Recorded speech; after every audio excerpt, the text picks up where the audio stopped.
Kwa hiyo namba ngapi? Mimi. Namba 1. Okay, what's popping guys? Tupo na Mpinduko hapa K-Cup. Tipster wenu pendwa.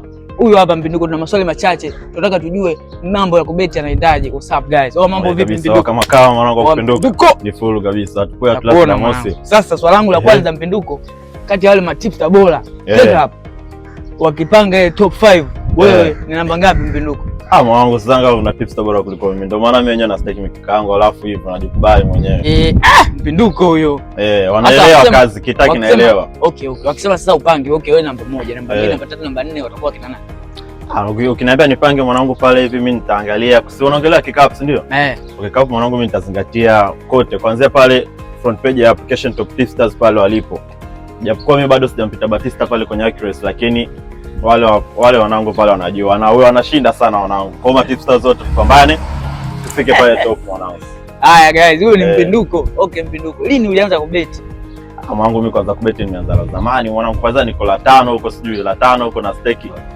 Ndio ile inaitwa stake modo, ushindi bwanga wote bwanga mwanangu. Ushinda shilingi ngapi usiku? Udogoni mwanangu sijashinda mwanangu. Ni kama bahati mbaya hivyo si ndio? Okay. Tamaa nini, si unajua mna nidhamu kule. Kwa hiyo napigwa na mimi siku moja Siku yako ya bahati kazini Mpinduko. Siku yako ya bahati kazini kati ya Jumatatu mpaka Jumapili. Siku yako ya bahati. Mwanangu mimi siku yangu ya bahati mimi nadhani kama siku zote za wiki, lakini sana sana mwanangu Jumatatu mimi natubuaga sana. Ni Jumatatu mechi chache alafu ushindi bingwa yani lazima. Okay guys, huyo ndo Mpinduko. Timu gani Mpinduko wewe hapo unaikubali yani? Ukibu wewe ni mikeka yako inakuwa imenyoka, hainaga mbambamba, yenye matokeo chapu. Kuna timu zangu mwanangu. Kwanza mimi mshabiki wa Man U. Kwa hiyo ukisema upande wa Man U pale mnajua Man U cross goal muhimu, Man U kutoa 1.5 muhimu. Kushinda inategemea anacheza na timu kubwa, kushinda anashinda, lakini timu ndogo mwanangu mpe timu ndogo goli. Kuna Barcelona mwanangu ushindi lazima ni. Kuna Como kupata goli lazima. Hapo. Timu gani jao? Timu jao mwanangu, timu jao unaelewa kabisa Atalanta. Kuna Atalanta, kuna Bilbao, kuna Newcastle. Mimi hapo mwanangu mechi ambayo unaamini anashinda anapigwa.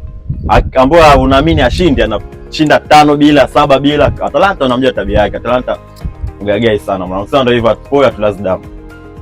Okay guys, huyu ni Mpinduko. Neno moja kwa wale mashabiki zako ambao always unawapa kodi, unawapa mikeka. Wanangu wao wanaelewa sana mwanangu, kitaa inaelewa kazi ndio. Kuna watu kibao mwanangu kila wiki ananifuata DM pale, mwanangu washukrani mwanangu, wiki tumetoboa. Tulikuwa tunaanza na odi 2, tunatoboa sema profit so kubwa, nikaja nikafikiria mwanangu tukaweka nidhamu, si ndio? Tunatembea na odi 3. Odi 3 sasa hivi tunamchapa tu kama kawaida. Kitaa kinaelewa. Uwe ndo Mpinduko. Igwe.